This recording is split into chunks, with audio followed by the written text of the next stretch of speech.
السلام علیکم ورحمۃ اللہ وبرکاتہ۔ نحمده ونصلي على رسوله الكريم، اما بعد فاعوذ باللہ من الشیطان الرجیم، بسم اللہ الرحمن الرحیم۔ یا بنی اقم الصلاة وأمر بالمعروف وانهى عن المنکر واصبر على ما أصابك إن ذلك من عزم الأمور ولا تصعر خدك للناس ولا تمش في الأرض مرحا إن الله لا يحب كل مختال فخور واقصد في مشيك واغضض من صوتك إن أنكر الأصوات لصوت الحمير ألم تروا أن الله خلق السماوات والأرض ألم تروا أن الله سخر لكم ما في السماوات والأرض وأسبغ عليكم نعمه ظاهرة وباطنة ألم تر إلى الذين يولج الليل في النهار ويولج النهار في الليل وسخر الشمس والقمر كل يجري إلى أجل مسمى وأن الله بما تعملون بصير صدق الله العظيم وصدق رسوله النبي الكريم أما بعد اللهم صل على سيدنا محمد وبارك وسلم اللهم صل على سيدنا محمد وبارك وسلم اللهم صل على سيدنا محمد وبارك وسلم۔ محترم بزرگوں، میرے عزیز دوستوں،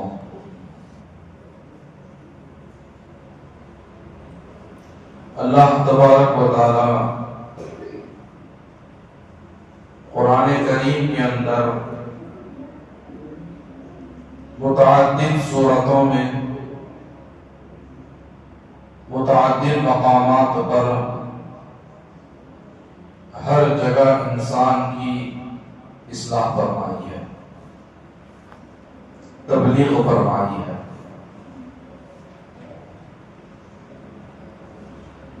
اپنے آپ کی تبلیغ کرنا، اپنی اولاد کی فکر کرنا، یہ بھی ایک بہترین عبادت ہے۔ اولاد کی تربیت،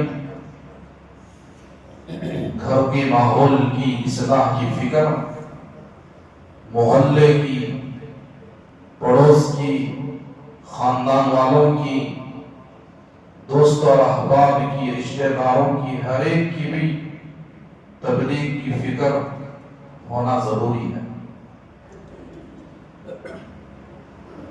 قرآن کریم کے اندر ایک سورت ہے جس سورت کا نام ہے سورہ لقمان۔ اللہ تعالیٰ نے مستقل انہی کے نام سے سورت کو اللہ نے نازل کیا۔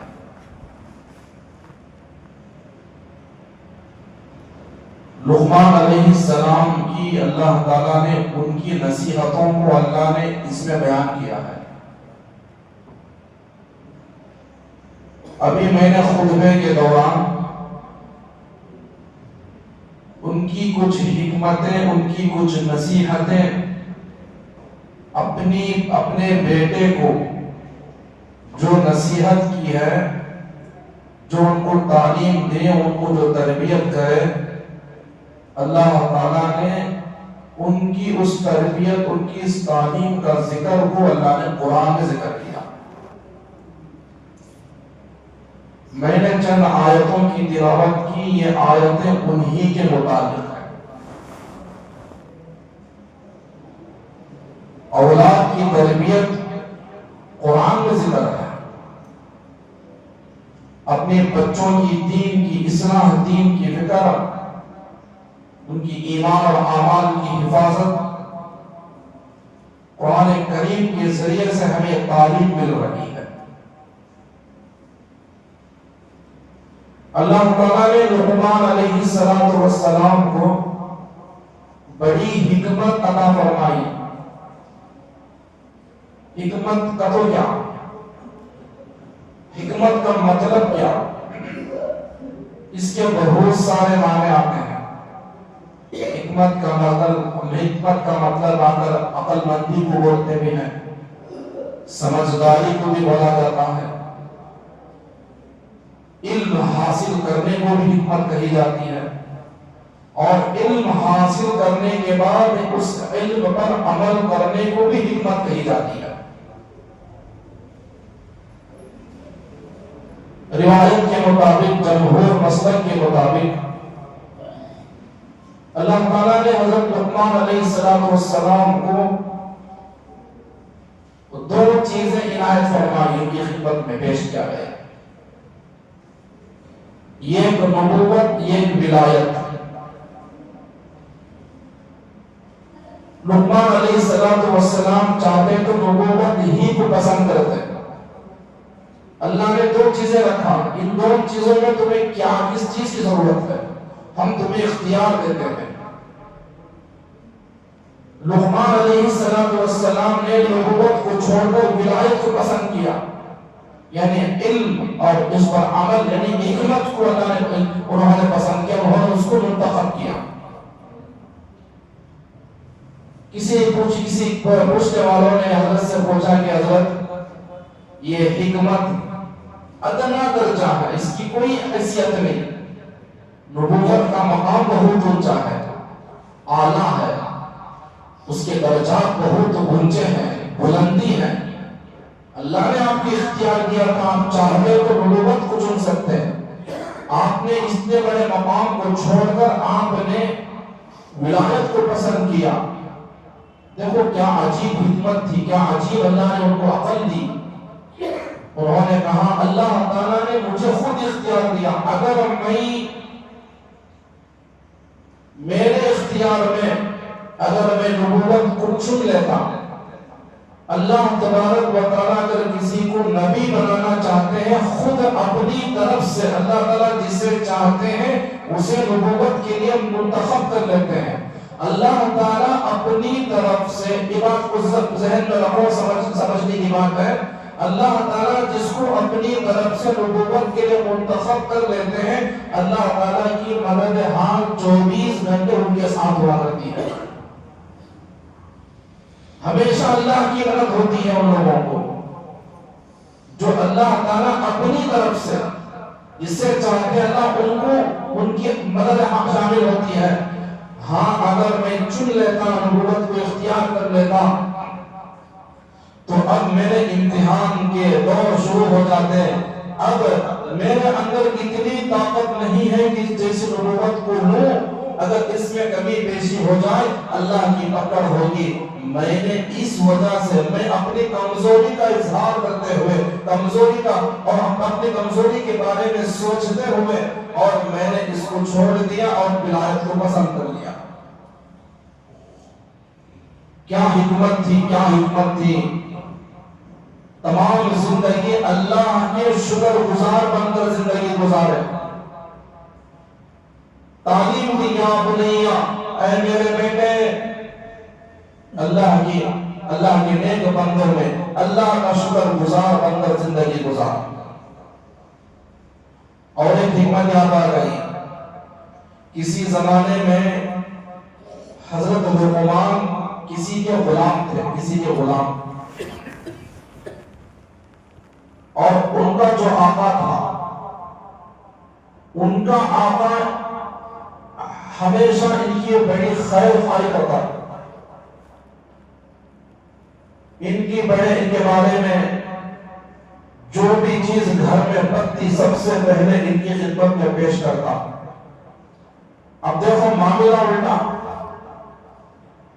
غلام ہے، آقا ہے، اور غلام کو چاہیے کہ آقا کے حکم کو پورا کرے، آقا جو کہے وہ کرے. یہی ہوتا ہے نا. اب معاملہ الٹا، آقا خود ان کا غلام بنا ہوا تھا. کیوں؟ اخلاق.